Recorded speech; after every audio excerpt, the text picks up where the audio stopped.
सकल हिंदवी स्वराज्य सेना Hindutva YouTube channel मध्ये तुमचा काही साहेब स्वागत आहे। आज 126 प्रभाग मधून तुम्ही अपक्ष निवडणूक लढत आहात। तुमच्या समोर आव्हानही खूप आहेत। दिनेश पावडेंचं आम्ही काम बघितलेलं आहे स्वतः डोळ्याने। तर समजा तुम्हाला या विभागातून तुमच्या समोर 2 माजी नगरसेविका आहेत, 7 उमेदवार या रिंगणात उभे आहेत। तुम्हाला इथल्या मतदार राजाने का निवडून द्यावं? एक नवीन चेहरा, नवीन नेतृत्व, नवीन युवा नेतृत्व एक ह्या पदावर उतरलंय। ते काहीतरी आपल्या विभागामध्ये बदल घडून यावा आणि आमच्या कामावर एक विश्वास ठेवून लोकांनी आम्हाला निवडून द्यावं।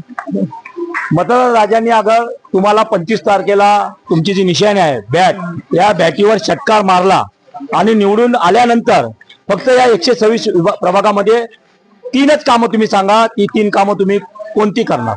सगळ्यात पहिलं हॉस्पिटल आपला जे सगळ्यात मोठं हॉस्पिटल आहे आपलं खाली, तिथे फ्री ऑफ कॉस्ट सगळे पेशंट्स म्हणजे प्रेग्नेन्सी नाही तर सगळेच पेशंट तिथं फ्री ऑफ कॉस्ट मध्ये झाले पाहिजे। दुसरं एज्युकेशन अवेअरनेसवर सगळ्यात मोठा फोकस। आणि तिसरं सगळीकडे टॉयलेट, घराघरामध्ये सगळीकडे टॉयलेट पोहोचलं पाहिजे। आता पण तुम्ही सामाजिक क्षेत्रात किती वर्षापासून कार्य करताय आणि या विभागासाठी तुम्ही आतापर्यंत कोणतं कार्य केलेलं आहे? आतापर्यंत आम्ही तर 1-1.5 वर्ष झाले इथे उतरलोय। आणि सामाजिक कार्य बोलशाल तर आम्ही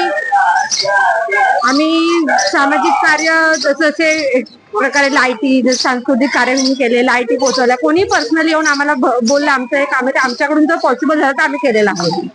आतापर्यंत कोणतं कार्य या विभागासाठी तो आपण केलेलं आहे? सगळ्यात पहिलं तर लाईटी वाटलेल्या आहेत, ब्लँकेट वाटलेली आहे। मार्गशीर्ष महिन्यात आम्ही प्रेम दिल्या, एक गुड फेथ म्हणून दिलं होतं। आणि बोलचाल तर थोडी गटरांची पण कामं आम्ही करून दिली जी आमच्यापर्यंत आली होती। आपण या विभागात फिरत असताना जरी 2 माजी नगरसेविका यांच्या समोर जरी आव्हान असलं अक्षताताई यांच्या समोर, तरी पण बहुतेक मतदार राजांच्या समोर एकच नाव आहे, अक्षताताई। आणि अक्षताताईंबद्दल तुम्हाला सांगत असाल तर जो वैकुंठ रथ आहे, तो वैकुंठ रथ या विभागामध्ये नव्हता। इथं अनेक उमेदवार, इथं आमदार असतील, त्या आमदारांच्या पार्टीतले पण इथं उमेदवार आता माजी नगरसेवक कोणी स्थलांतर केलेलं आहे फक्त एक इथली उमेदवारी भेटण्यासाठी। तरी पण माझ्या सकल हिंदवी स्वराज्य सेनेच्या वतीने, युट्यूब चॅनलच्या वतीने अक्षताताईंना शुभेच्छा देतो। आणि आता इथं मतदार राजा पण काही आहेत, आमच्या वहिनी आहेत, त्या वहिनींना विचारूया की तुम्हाला किती विश्वास आहे की तुमची उमेदवार, तुम्ही दोघं बघताय, सागर असाल, वहिनी असाल, तुम्ही अक्षताताईंच्या निवडून येण्यासाठी अहोरात्र मेहनत करताय। मी सागरचे स्टेटस बघतो, तर तुम्हाला किती विश्वास आहे की अक्षताताई हे या 126 मधली नगरसेविका होणार? अक्षताताईंनी आतापर्यंत सर्व चांगली कामे केलेली आहेत। इथून पुढेही आम्हाला ती सहकार्य करणारे व चांगली कामे करणारे, इथून मागे जेवढे आले त्यांनी काय केलं हे आमच्या पुढे समस्या आहेत।